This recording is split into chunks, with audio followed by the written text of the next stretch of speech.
Dad was an artistic person, and he was not shy about that. You know, my memory of my dad, it really was about art. He was very visual.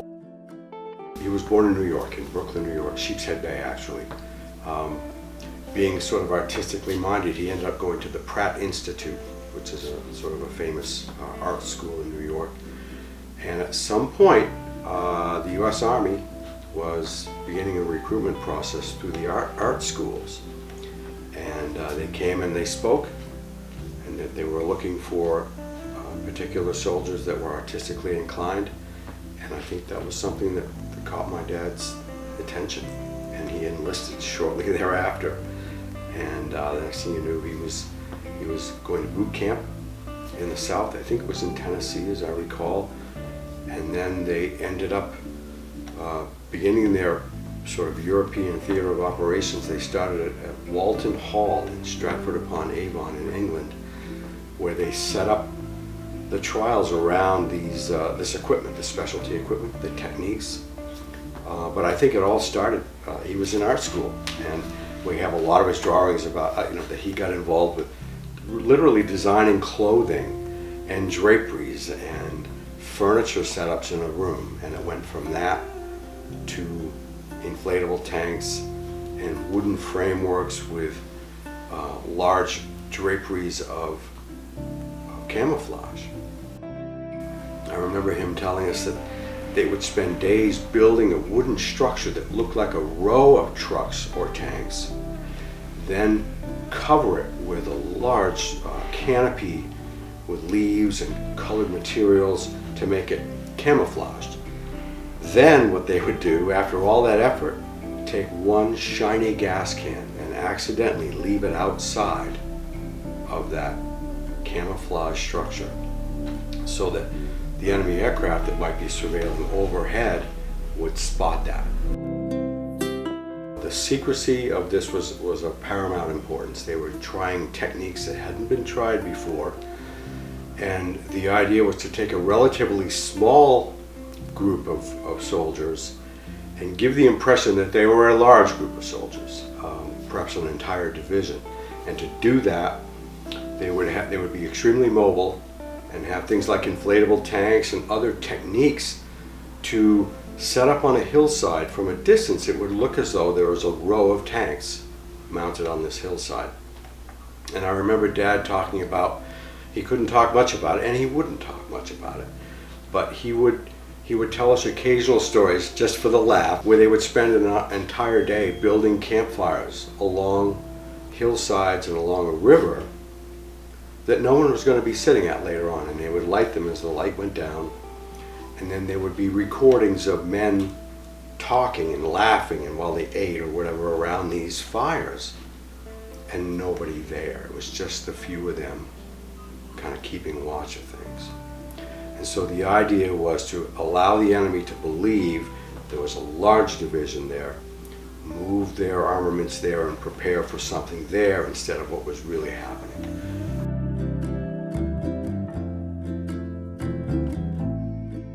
Crossed the English Channel a few days after D-Day and made their way through Europe. There were a number of operations they worked on through that process, France and Belgium, and I believe they ended up in Luxembourg was their last assignment.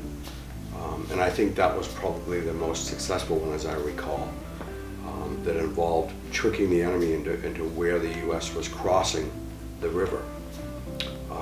So there are maps on the subject that really follow their path, and a lot of those, the Ghost Army were in separate groups. Some were in sound, others were in communications, fake communications, and Dad was in the physical design of the inflatable things and the setup of that.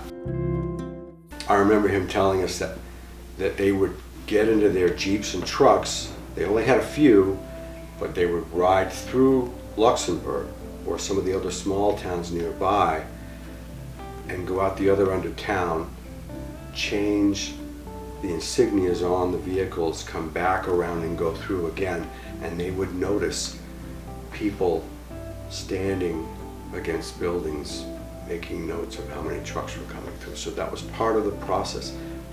I don't think they ever really knew how successful they were being. That was the difficult part of this. It wasn't something they'd done before. And it's hard to measure success. You know, I guess they hoped it worked, and by all accounts, it made a hell of a difference. Well, certainly I think there's an important agenda around the time frame of the Battle of the Bulge and the location of one of our larger divisions. And certainly verify my understanding of it, but I'm given to understand that they did successfully convince the enemy of where the division was when it actually wasn't there, and it caused the Germans to station at a different location than the actual crossing point of the Rhine River. And I think there were some accounts and estimates of men saved because of that effort.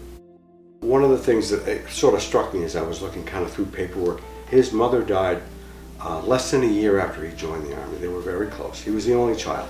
Dad was an only child.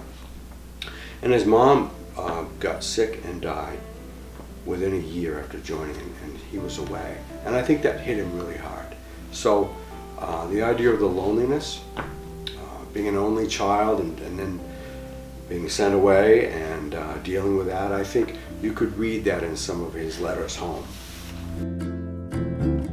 You know, the life of a soldier, I think, in World War II or any war is difficult, and it's frightening, and it's a lot to get used to and a lot of moving around. So he did mention that on occasion, not in any grand sense, but I got a sense that he went through quite a bit. It wasn't all just fun and games with inflatable tanks. But as I said earlier, he did focus on the funny and the positive. So we get these funny stories where someone would go screaming, running out of a tent that they were under attack, and it was apples falling from a tree near where they were camping, and they were laughing about that. And so, you know, we would get occasional stories, but I got to be honest with you, there was a gag order. I think it was 50 or 51 years that they were required to adhere to, and he really did. He didn't give us frequent conversation. You know, he raised 3 sons, and we have amusing anecdotes and occasional little stories. He would talk about coming out in the morning to look at how things were set up, and because of the cold air at night, the inflatable barrels on the guns and the tanks were kind of drooping down and looking rather impotent in the morning, and they'd have to run out and get those things inflated back up before anybody saw them. I think it's important to look back at what the country was going through in the early 40s, the desire to lend ourselves to the war effort. I mean, it was a world war that had to be dealt with, and I think it's hard to imagine that, you know, everybody had something they wanted to offer. Yet when you're a young artist, it might be difficult to imagine how that could be lent to the war effort.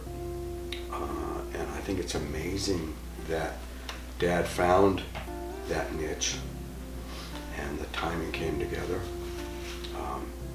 and that he had the courage to be part of that, and he went with all of his compadres in that same group of men, using their talents for something that was not done before. And the fact that it had to be kept secret, I think, really speaks to the honor of the effort. And it was not done for glory or personal storytelling. They had to be quiet about it, and I think that really lends itself to how we look at the greatest generation, and that the duty that we have is, you know, to make sure the stories are told accurately and with the appropriate